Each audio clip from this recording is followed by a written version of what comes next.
안녕하세요. 20년차 보험 전문 변호사 하영주라고 합니다. 17년차 보험 전문 변호사 최혜원 변호사입니다. 9년차 보험 전문 변호사, 17년차 손해사정사인 정문선입니다. 제가 취급한 사건 중에서 한 70~80%가 보험 관련 사건이고, 또 보험 관련 사건에 보면 이제 민사도 있고 형사도 있고 여러 가지 있는데, 이 두 가지 경우도 이제 변호사들이 많이 담당하는 업무이기도 합니다.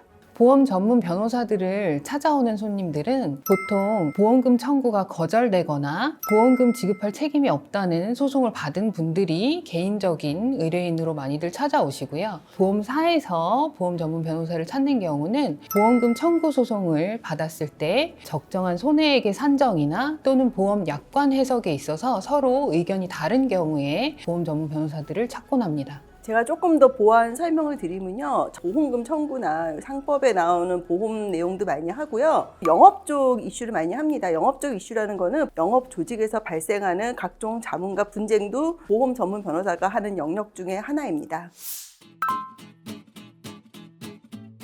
저 같은 경우는 보험을 직접 설계해서 가입하는 편입니다. 요즘은 다이렉트 사이트가 잘 돼 있어서 최대한 보험료를 절감하고자 제가 직접 설계를 하는 편이고요. 이제 사건을 다양한 유로 담당하다 보니까 화재 사건을 맡았을 때는 화재 보험을 또 가입하게 되고, 자동차 교통사고로 인해서 운전자를 대리하는 경우에는 또 운전자 보험을 추가하게 되는 단점이 있습니다. 고지 의무나 통지 의무 사건도 많이 다루고 있습니다. 그렇기 때문에 저 개인이나 가족에 대해서 고지 의무나 통지 의무를 매우 충실하게 이행을 하고자 합니다. 예컨대 제가 보험 설계를 했는데 약간 놓친 게 있다. 그럼 저는 바로 전화로 회사에 알려주는 편이거든요. 만약에 이것이 나중에 사고가 나면은 분명히 보험회사에서는 문제 삼을 내용인데 막상 보험을 가입을 할 때는 신경을 안 쓰더라고요. 그래서 저는 혹시라도 모를까봐 그런 부분은 녹취를 하는 편입니다. 저 같은 경우는 이제 보험 가입할 때 보험 설계사가 물어보는 게 있습니다. 어떻게 정확하게 자기에 대해서 썼느냐, 또 거기에 대해서 알려줬느냐, 또 나중에 콜센터에서 전화가 와서 물어보는 경우가 있습니다. 그 물어볼 때 정확하게 이야기를 했냐, 안 했냐, 이것이 이제 법원에서 문제되는 경우가 있습니다. 고지 의무나 통지 의무 위반으로 보험금 지급이 거절되는 사례가 좀 많이 있습니다. 그래서 저는 치료받은 내역을 확인해서 그 내역을 고지하는 편이고요. 가족들이나 제 지인들에게 직업이 변경되었다거나 또는 화재보험에서는 이사를 하였다거나 하는 사실은 그 즉시 보험사에 알리고 그 사실을 녹취해 두라고 하는 편입니다. 저희도 솔직히 해서 잘 기억 못하고 있잖아요. 잊어먹고 있다가 나중에 뭐 그랬어 뭐 이렇게 하고 나오는 게 많이 있지 않습니까? 맞습니다. 네. 저도 사실은 며칠 전에 급하게 화재보험의 주소를 변경했습니다. 저는 주변에 이제 말씀드리는 게 지자체에서 사실 자전거 보험 등 여러 가지 보험을 많이 가입을 하거든요. 근데 그거 잘 모르세요, 대부분이. 주변에서 누구 사고 났다 그러면 지자체 한번 알아봐라. 보험금 탈 수도 있다. 이제 이런 조언들 많이 해드리고 있습니다. 차량 사고 같은 경우에도 보험을 제대로 가입해 놓지 않은 차량들에 의해서 사고가 나실 경우가 있는데, 그 가해 차량의 보험이 아니어도 본인이 그 사고에 대해서 보상받을 수 있는 보험들이 여러 가지 있습니다. 무보험차 상해 담보도 있을 수 있고요. 자동차 상해 담보도 있을 수 있고요. 정부보장 사업이라 그래서 국가가 또 책임보험만큼 해주는 보험도 있거든요. 이런 것들을 다양하게 자기가 받을 수 있는 것이 있는지 확인해 보려면 아무래도 보험을 전문적으로 하시는 분들하고 만나보면 좋을 것 같습니다. 맞습니다. 최근 보험 사기의 유행은 좀 가다 입원 관련해서 좀 이슈가 많습니다. 객관적으로는 한 일주일만 입원하면 되는데 그보다 한 3배, 4배 이렇게 입원하신 분들이 많습니다. 그런데 요즘에 보험사 무섭습니다. 이런 경우 바로 다 진정 들어오고 고소 들어오더라고요. 보험 사기가 문제되다 보니까 그 보험 사기 처벌 특례법이 만들어졌잖아요. 그렇죠. 특별법이요. 예. 그래서 이제 요새 많이 또 처벌되기도 하는데, 제가 직접 취급한 사건 보면 23살 정도 된 청년 여자친구랑 같이 차선을 변경하는 차에 가서 옆에 가서 넘어지고, 보험빵이라고 그래요, 이걸 갖다가. 예, 우리가 보통 사고 처리에서 차선 변경한 차가 거의 70% 이상의 과실을 갖다 부담하니까 오토바이 피해자 되거든요. 그럼 거기서 이제 보험을 받다든지 아니면 그 자체 현장에서 그냥 현금으로 합의한다든지 이렇게 하는데, 이런 경우 이제 보험사에서는 다 체크해서 고소해서 사건화되는 경우가 있습니다. 보험 사기가 주로 발생할 수 있는 곳은 교차로가 조금 복잡하게 돼 있다든지 일방 통행로인데 표지판이 정확하게 돼 있지 않고 잘 모르는 경우가 있습니다. 그런 경우 이제 그 역주행을 유도한다든지 이럴 경우는 무조건 조심하는 게 좋습니다. 병원에서 실손보험이 있다는 이유로 다른 치료들을 권하는 경우가 있습니다. 병원에서 좋은 걸 권한다고 생각하고 그냥 임의로 선택하셨다가 보험금 청구랑 관련돼서 문제가 생기는 경우들이 있거든요. 실제로 치과 치료를 받는데 거기서 곁들여서 미백 치료를 해준 케이스가 있었거든요. 보험 사기로 나중에 병원과 같이 처벌받을 수 있기 때문에 이런 부분은 좀 조심하시면 좋을 것 같습니다.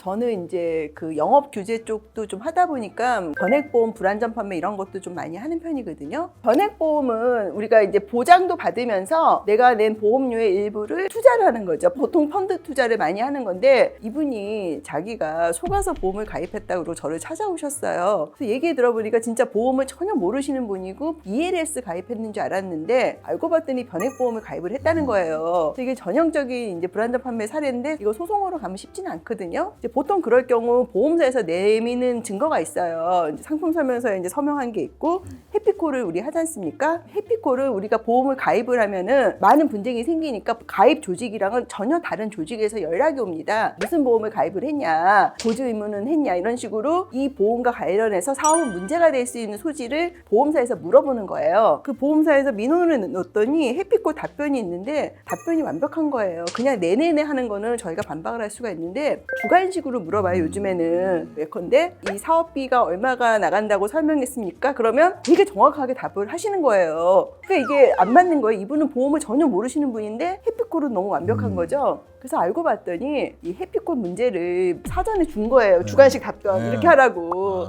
정답을 보고 대답해라. 네, 네. 네.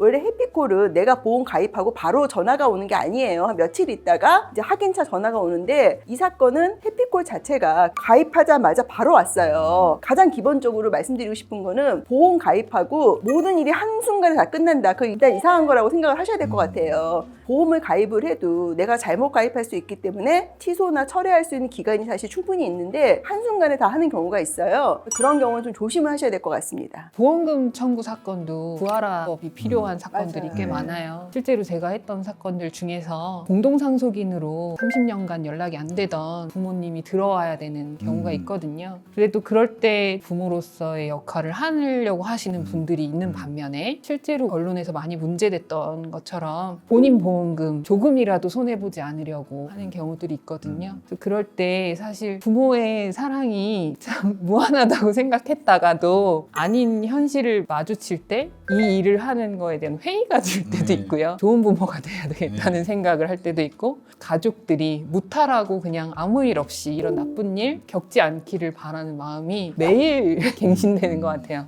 저 같은 경우도 이제 해안로에서 한 새벽 1시 넘어서 가운데 보면 중앙물대에 가로수를 심어놓고 그렇게 돼 있지 않습니까? 거기서 하늘을 툭 쳐나온 거예요, 갑자기.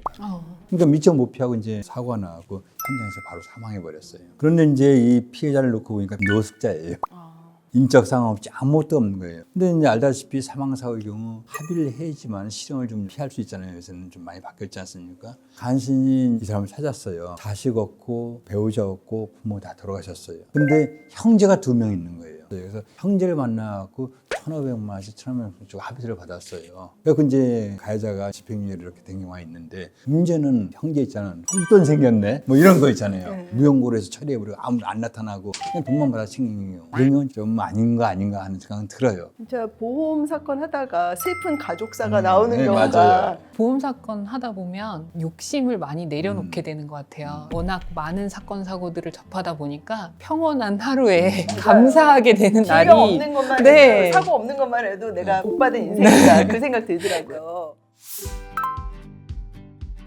보험료 아깝다는 생각 많이들 하실 것 같은데요. 저도 그런 생각 할 때가 있거든요. 가입해놓고 보험 사고가 발생하지 않았다면 내 하루가 무탈해서 다행이다 라고 생각하시고 보험금을 받는 일이 생겼다면 아 그래도 내가 보험을 가입해놔서 이런 도움을 받는구나 라고 생각하시는 게 보험 제도를 잘 이용하실 수 있는 마음이라고 생각합니다. 저는 보험 관련해서 사고가 나면은 꼭 전문가하고 상담을 하시라고 권유를 드리고 싶습니다. 가능성이 있는 사건이면 보험임에도 불구하고 비전문가와 상담을 하고 포기를 하거나 액수 작고 내가 보험 잘 안다 이래서 본인 소송하시는 분들이 있는데 아무리 간단한 사건도 이거 본인 소송하시면 보험사 이기는 거는 사실상 저는 힘들다고 보거든요. 하나 사건이 이렇게 잘못되면요. 후속을 하는 변호사 입장에서는 아무리 뭐 해도 안 돼요. 안 바뀌잖아요. 거의. 판례가 안 바뀌잖아요. 보험 사건이 아무리 간단하고 내가 보험 잘 알아도 꼭 전문 변호사 찾아가셔야 됩니다. 저 많이 봤습니다. 내가 아는 만큼 내 권리는 보호받을 수 있습니다. 보험 관련 일은 보험 전문 변호사와 소송을 하든 안 하든 상의해서 결론을 내는 것이 옳습니다.